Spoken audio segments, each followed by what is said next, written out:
Hey, welcome back to my channel. Something's happening in Silicon Valley, something no one expected. The company that once defined the future of American innovation is now standing on the edge of its biggest crisis yet. Tesla, the pride of Made in America, just lost $150 billion in market value in a matter of days.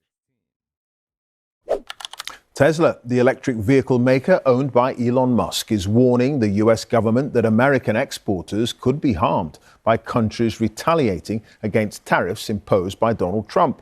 The company has sent an unsigned letter outlining its concerns on the same day that Mr. Trump praised Tesla at an event at the White House. Here's Lily Jamali.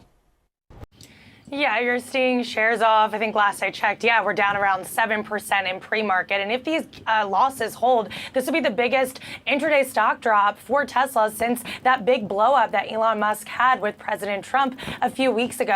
Its stock plummeted 14%, and production inside the Texas Gigafactory has come to a halt. What triggered it wasn't a recall or a product failure, it was politics.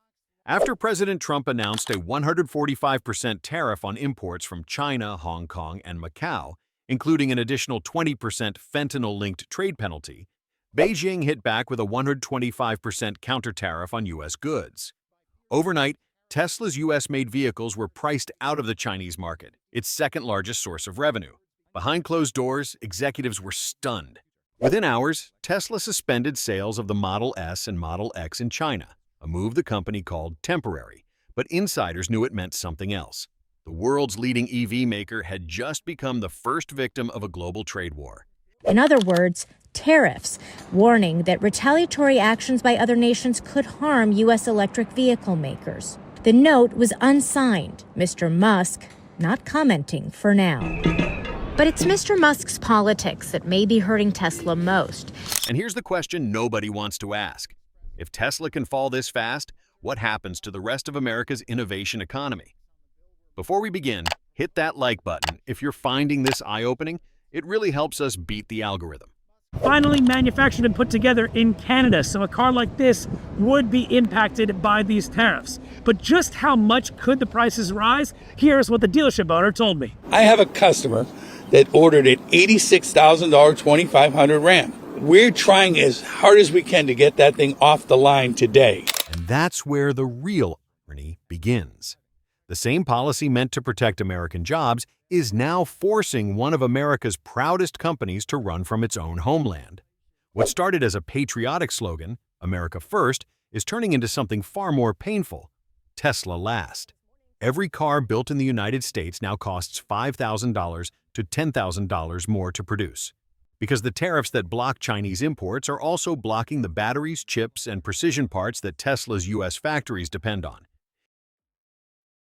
China is tightening export rules on crucial rare earth minerals. Tesla relies on these, but has said that it plans to strip them out of its cars in the future. Subsidies is probably a much bigger deal for Tesla.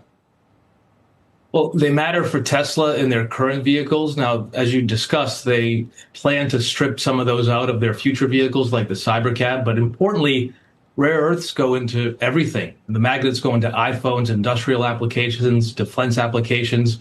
And for Tesla's future growth, their robots use actuators, which use permanent magnets. So they're incredibly important to their future plans as well. In Texas and Nevada, production lines that once ran around the clock are now idling. Managers describe hallways gone silent, waiting for shipments that may never arrive. Nearly a quarter of the Model Y's components still come from overseas suppliers, and each one is now caught in the tariff crossfire. The result? Tesla's operating profit for the first quarter of 2025 collapsed to just $399 million, a 66% drop year over year. The company that once symbolized the power of globalization is now feeling the full weight of isolation. And here's the uncomfortable truth. If protectionism can bring Tesla to its knees, what could it do to the rest of America's manufacturing base? Still with us? Hit that subscribe button so you don't miss what's next. But Elon Musk wasn't about to stay silent. After weeks of watching his company bleed under policies he once supported, he turned sharply against the very movement that helped elevate him. The man who once echoed Trump's call to bring jobs back to America now called that same vision a danger to America's future. In early April 2025, Musk took his frustration public. He sent a personal appeal to the White House, urging President Trump to reconsider the 145% tariff plan. But the request went unanswered. Days later, in an interview on April 8th, Musk delivered his bluntest statement yet. Protectionism is killing innovation. He went further, proposing a zero-tariff system between the U.S. and Europe to preserve open supply chains and prevent what he called a fragmented industrial collapse. For many on Wall Street, it was a turning point, a visible split between two figures once seen as allies in rebuilding America's industrial base. As markets absorbed Musk's rebuke, volatility spiked. Investors described it as the first open divorce between business and government in the new trade era. The tension wasn't just political, it was psychological. Confidence, once Tesla's greatest currency, was starting to erode across the entire tech sector. Backed into a corner, Musk began to do what he's always done best: move fast and defy expectations. But this time, it wasn't about innovation. It was about survival. With U.S. tariffs cutting deep into Tesla's global supply chain, the company quietly started redrawing its industrial map. The once celebrated Gigafactory Mexico, planned as Tesla's next expansion into North America, was suddenly put on hold indefinitely, pending the outcome of the 2025 U.S. election. Insiders described it as a wait-and-see gamble, one that revealed just how unpredictable Washington had become for business planning. Instead, Musk began exploring new escape routes. In a strategic twist, Tesla considered exporting Model 3 and Model Y units from Shanghai to Canada, and even back to the U.S., effectively reversing its traditional flow of production. The upgraded Shanghai Gigafactory, now capable of producing 1 million vehicles per year, had become Tesla's most efficient facility worldwide, and its lifeline amid the American tariff storm. Meanwhile, Tesla entered early talks with officials in Ontario to establish a next-generation manufacturing site, potentially aligned with Canada's growing EV supply chain. At the same time, Berlin's Gigafactory continued ramping up production, further reducing Tesla's dependence on U.S.-sourced components. Piece by piece, the company that once symbolized Made in America was becoming something far more global, or, depending on your perspective, something far less American. While Washington tightens its grip with tariffs and trade walls, Ottawa is quietly taking the opposite path, opening doors. For Tesla, that difference could be decisive. Canada has become what analysts call the safe haven of North American manufacturing, stable, predictable, and deeply linked to the continent's EV battery network. It's less about escaping tariffs and more about securing a long-term base in a country that values consistency over confrontation. The Canadian government is rolling out over $30 billion USD in EV incentives, mirroring programs in Germany and South Korea. Ontario, now seen as North America's new EV hub, already hosts Volkswagen, Stellantis, and Honda. And some insiders suggest Tesla may be next. With abundant renewable energy, proximity to U.S. markets, and a transparent policy environment, Canada offers what Musk calls a soft landing zone. Ottawa's zero-emission advantage further boosts that appeal, rewarding manufacturers that invest and produce locally. If tariffs persist, many analysts believe a Tesla Canada plant could appear before 2027, not as a protest, but as a pragmatic move in a world where stability itself has become a competitive advantage. Tesla may have been the first to fall, but it wasn't alone.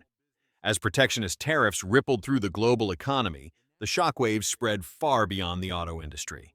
Supply chains that once flowed seamlessly between continents began to fracture, and the costs of Made in America started climbing across nearly every sector, from electronics to clean tech.